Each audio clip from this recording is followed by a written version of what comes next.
미국과 중국이 90일간 서로 관세를 인하하기로 합의한 이후 어느 쪽이 먼저 고개를 숙인 것인지 또 이후 경제적 영향은 어떨지 다양한 분석들이 나오고 있습니다. 우리나라도 미국과 협상을 진행 중이라 어떤 영향을 미칠지도 굉장히 궁금해지는 상황이죠. 네, 미중경제산업연구소 조영찬 소장님 모시고 말씀 나눠보도록 하겠습니다. 어서 오세요. 예, 안녕하십니까. 안녕하세요. 어저께 발표를 이제 다 서프라이즈로 받아들였는데 코멘트 중에 이런 게 있더라고요. 음식 맛이 좋으면 타이밍은 상관없다.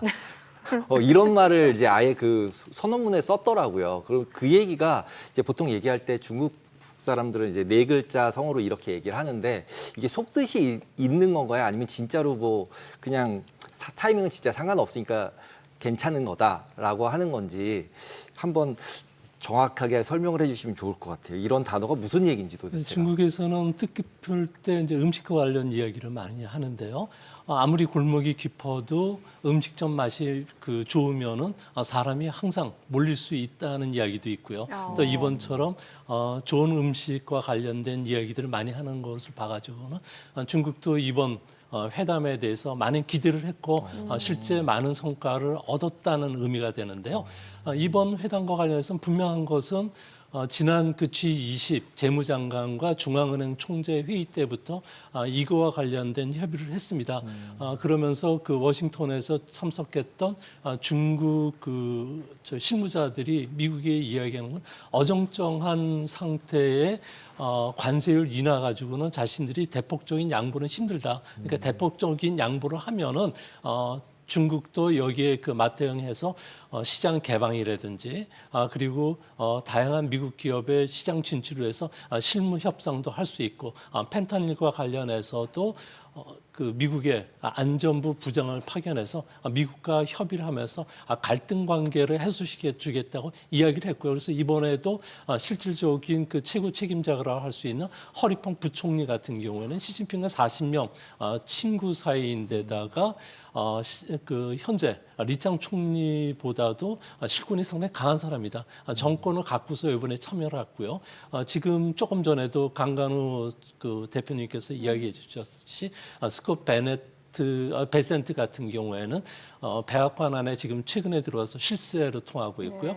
네. 주시장에서는 파월 푸시라는 게 주시장의 안전반 역할을 해줬다면 지금부터는 베센트 푸시 주시장을 부양시키는 가장 큰 역할을 해줄 정도로 실세로 통하는데 이 사람들이 가서 했는데 이제 여기서 대규모 양보를 하면서 중국이 이야기해왔던 자동차나 철강, 알루미늄에 관련된 품목 별 관세도 이번에 이야기 안 하기로 했고요. 이번 협의 과정에서 미국이 비전략적 산업이라고 할 수 있는 생활용품이라든지 내구재와 관련해서는 미국이 디커플링을 원하지 않는다. 그 대신 전략적 산업과 관련된 디커플링이죠.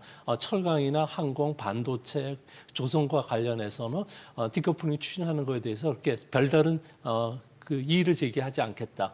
그리고 그동안에 중국이 항상 주장해왔던 공정무역이라든지 상호 존중 그리고 평등한 협상도 이번에 이야기를 안 하면서 협의가 됐는데요. 이제 문제는 90일 간의 이제 무역 합의에서 높은 수준의 합의를 이룰 수 있느냐는 문제인데 이거와 관련해서는 좀 시각이 엇갈리긴 하지만 대체적인 평은 미국의 대한 무역흑자 축소는 이야기는 해줄 것이고 기울어진 운동장이라고 이야기했던 위에나와 관련된 약세 부분도 시정을 해주지 않겠느냐 쪽의 의견이 모아집니다. 이것뿐만 아니라 중국이 그동안에 미국을 괴롭혔던 희토류, 희귀금속과 관련된 규제도 이번에 풀어주는 것으로 봐가지고는 다음번 협의가 제대로 진행이 되지 않는다면 지금까지는 1막 2장이 끝났지만 이제 2막 1장서부터는 협의가 진행이 좀 더디더라도 이전처럼 고율의 관세를 좀 돌아가지는 않을 것이다. 이렇게 보는 것은 만약에 고율의 관세로 돌아가면 미국뿐만 아니라 중국도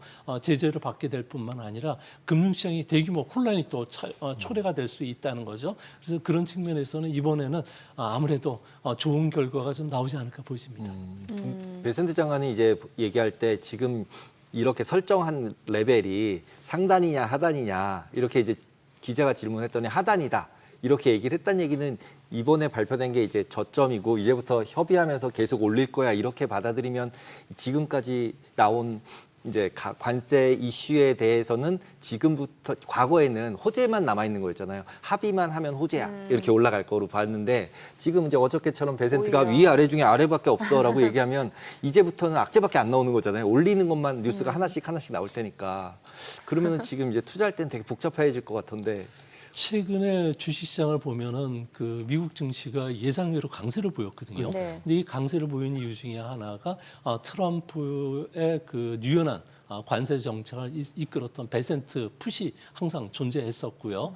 이것보다도 더 중요한 것은 현재 그 미국 안에 주식시장을 띄웠던 가장 큰 세력이라고 할 수 있는 레버리지 주식형 펀드들, 미국 주식에만 투자를 하는데 레버리지를 일으키다 보니까 주가 지수가 조금만 움직여도 배 이상의 수익을 버는데 이게 사상 최대 자금들이 몰리고 있다는 거죠. 이런 그 무역 협의와 관련된 긍정적인 소식은 이 사람들 같은 경우는 워싱턴에 있었던 G20 재무장관 회담 때부터 이제 캐치를 하면서 대규모 자금들이 유입이 됐는데 조금 전에 말씀하셨듯이 이제부터 그 중국이 원하는 거 그리고 미국이 원하는 거 이제 달성하지 못하면 조금씩 높여간다고 했을 경우에는 아무래도 이 레버리지 펀드들 쪽에서 대규모 청산이 되면서 주시장의 그 변동성 확대 요인이 될 가능성이 큰데 제가 보기에는 현재 그 일률적인 관세 그러니까 영국과의 무역 협의를 보면 10% 관세는 깔고 가겠다는 거죠. 그리고 중국은 그 베센트 이야기로는 30% 관세를 기준으로 해서 이 사이에서 최선의 방법을 모색하고 다른 나라도 10에서 20, 30% 관세를 가져가겠다는 그런 틀인 것으로 보여지기 때문에 베센트가 이제 앞으로 중국이 어느 정도 시장 개방해 준다면 조금 더 그 관세율은 30% 그보다 조금 더 내려갈 가능성이 있지 않나. 그럼 10에서 30 사이라고 봐야 되는 건가요? 예, 이번 그 과정을 보면은 그래서 이제 각국들이 판단하건대 이번 그 관세 전쟁에서 시간은 미국 편이 아니라는 걸 이제 인식했죠. 미국 같은 경우는 당장 내년도 11월 달에 있는 중간 선거를 앞두고 트럼프의 지지율이 지금 40%대까지 안 된다는 겁니다.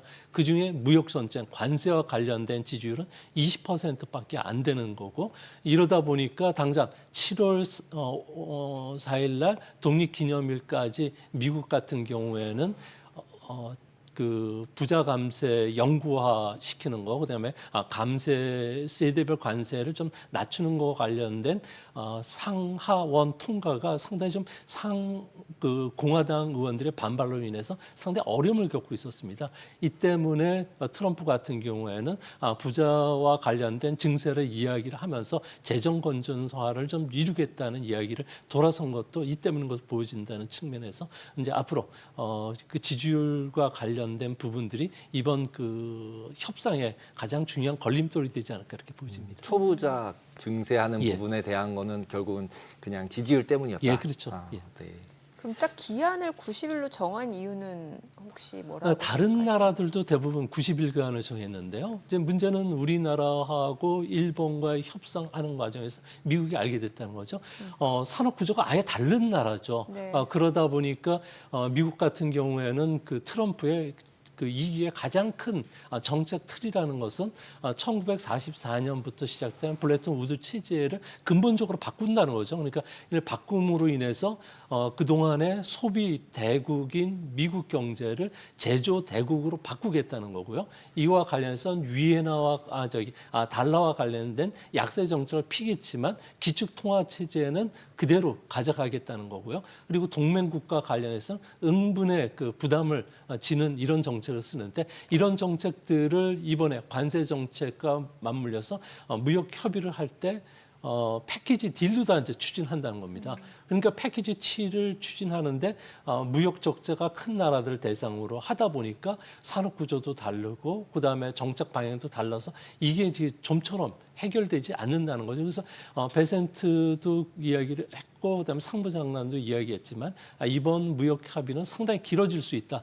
미국도 그렇게 보는 근거도 여기에 있지 않나 이렇게 보여집니다. 그럼 90일보다 넘어갈 수 있다는 거네요. 당연히 넘어가고 시간은 미국 편이 아니라는 것은 이번에 중국이 미국의 협상 과정에서 강경한 대치를 이어가고 관세율도 계속 높여가고 그리고 중국 같은 경우는 이제부터 아까 말씀드렸듯이 이막일장이라는 이야기를 했던 이유 중에 하나가 중국은 이번 무역 협상과 관련해서 살라미식 전술을 계속 쓰겠다는 겁니다.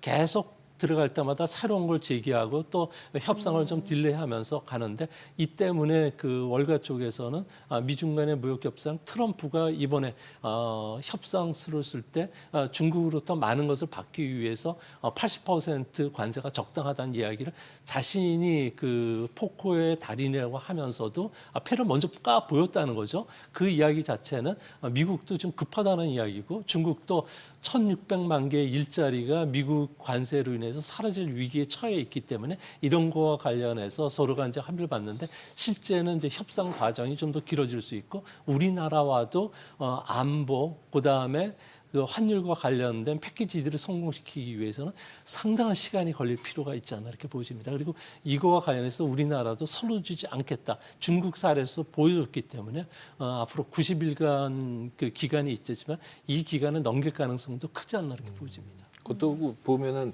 우리도 우방이고 일본도 우방이고 유럽도 나름 우방인데 중국한테 제일 잘해준 거 아닌가요? 이번 결과로 보면 아무래도 미국 입장에서는 지금 가장 중요한 게 금융시장의 혼란도 있지만 미국의 스태그플레이션 압력이 점점 고조가 된다는 겁니다. 특히 그 소비자 신뢰 지수를 보면은 4월 달에 전달보다 7.9%포인트 떨어지면서 무려 5년 만에 최저 수준인 86까지 떨어졌는데요.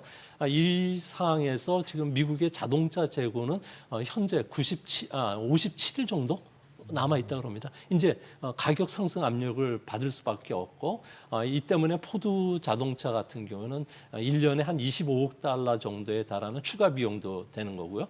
또 대형 유통기업인 그 월마트, 타켓 CEO 같은 경우는 트럼프하고 만나가지고 곧 그 매대에서 그 선반의 그 상품들이 거의 사라질 수 있는 상황이다. 그리고 소매 업체들 같은 경우는 팔 수 있는 상품이 좀 사라지고 있고요. 이 때문에 현재 그 미국 같은 경우에는 화물 수송량이 한 60% 감소했는데 이제 5월 달에는 더 감소할 수밖에 없는 게 5월 2일부터 800달러 이하의 전자상거래와 관련 해외 직구와 관련해서도 세금이 부과되기 때문에 이렇게 되면 물류업체들까지 상당히 고통을 받는다는 거죠. 그래서 미국 입장에서는 아무래도 급해질 수밖에 없었던 것으로 보여집니다. 그러면은 그 사이 동안 어떤 내용들의 그런 합의가 이루어지게 될까요? 90일 동안. 이제 구체적으로. 무역과 관련해서는 아무래도 무역 적자 축소 그리고 시장 개방과 관련된 구체적인 그 계획서들을 미국이 요구할 것이고요. 네. 중국이 좀 가장 그 경계하고 있는 위안화와 관련해서 지금 약세를 좀 멈추고 다시 절상 압력을 펴고 있는데 현재 그 대만 그리고 우리나라 그리고 일본과의 무역 협상에서 환율과 관련된 부분들을 상당히 강화했습니다. 이 때문에 지금 현재 그 미국의 국제 투자 2위 국가인 중국에 대해서 이제 국채 투자를 좀 어느 정도 멈추고 그리고 예금 달러 예금이라든지 이 부분들과 관련해서는 좀 멈춰달라는 요구를 할 것이고요. 장기 국채 30년물이나 100년물 정도를 계속한다면 미국은 달러 기축 통화 체제가 유지가 되기 때문에 이거와 관련된 이야기를 하고 또 이뿐만 아니라 지정학적 위험이 높아지는 부분과 관련된 부분들도 협의를 할 것으로 보여진다는 점에서 이런 문제들이 그 패키지들로 해결될 수 있는 상황은 아니거든요. 그래서 협상이 아무래도 장기화될 수 있지 않나. 그러나 트럼프 같은 경우에는 명목상 지지율도 높일 수 있을 뿐만 아니라 이번 그 주말에 중국과 정상 정화 통화를 통해서 이전으로 리셋시키는 쪽에 역할을 했다는 측면에서는 아무래도 정치적인 그 하나의 그 훈장을 좀 받은 건 아닌가 이렇게 생각이 됩니다. 네. 그럼 이제 우리나라 경제는 지금 일단 뭐 90일 동안 그 서로 관세 인하를 지금 한 상황이기 때문에 우리나라에는 어떤 영향을 미치게 될까요? 네, 우리나라도 이번에 협상에 충분히 봐왔거든요. 네. 그래서 우리도 이제 미국과의 협상에서 미국 그 상품들 특히 미국이 지금 그 중점적으로 들어온 LNG와 관련된 수입을 늘린다든지 콩이나 옥수수, 밀과 관련된 수입을 좀 확대시켜주고 그 대신 우리의 그 고용 창출과 관련된 부분들과 관련해서 아무래도 자동차 같은 경우는 우리 그 저기 가구의 7명 중에 1명이 자동차 관련된 산업에 종사하기 때문에 큰 역할을 해줄 수 있다는 측면에서 이런 분의 협상을 하는데 문제는 조금 전에도 말씀드렸듯이 이번 그 2차 협상서부터는 미국이 벼르고 환율뿐만 아니라 안보, 특히 안보와 관련해서는 주둔비 비용을 좀 인상을 하는 안을 그 대폭적으로 요구를 할 가능성이고 이거는 트럼프의 큰 틀의 정책 구상과도 맞물려 있기 때문에 미국이 양보를 하지는 않을 것으로 보여집니다.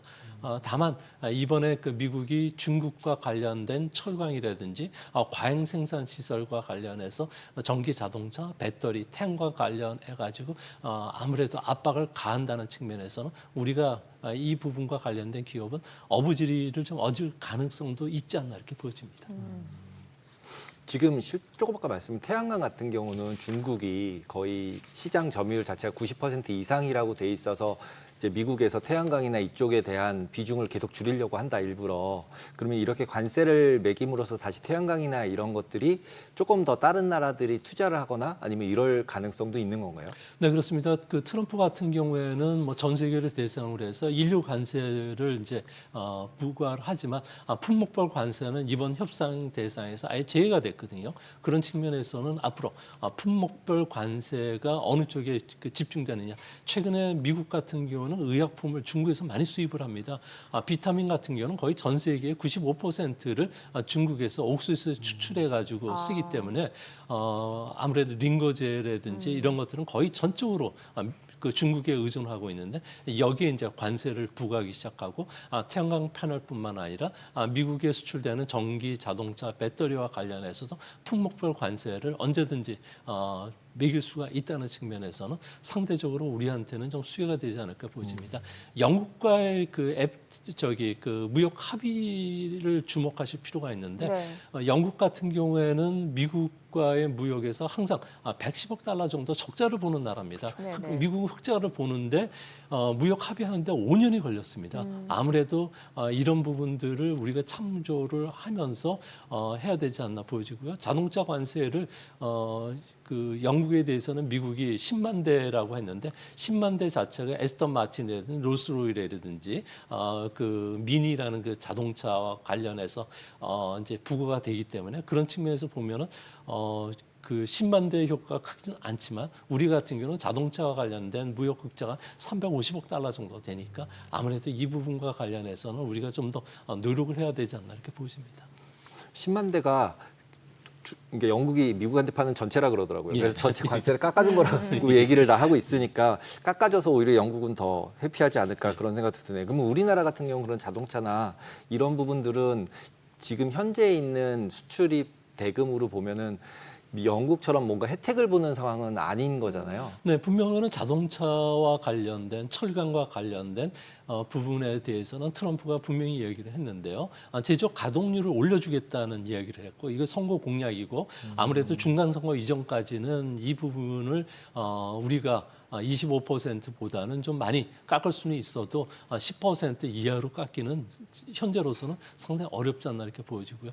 다만 미국의 그 포드라든지 GM과 같은 자동차 회사들 같은 경우에는 부품 수입이 지금 늘어날 수밖에 없는데 중국산 수입을 하면은 관세율이 높고 그런 측면에서 우리 쪽으로 돌릴 가능성이 크다는 점에서 이제 완성차보다는 부품 수출에 조금 더 치중을 하면서 미국이 부품 수입과 관련된 관세율을 크게 낮추거나 거의 제로로 가져갈 확률이 좀 높다는 측면에서는 좀 수혜받는 업종도 좀 달라지지 않을까 보여집니다. 네, 오늘 내용 잘 들었습니다. 고맙습니다. 감사합니다.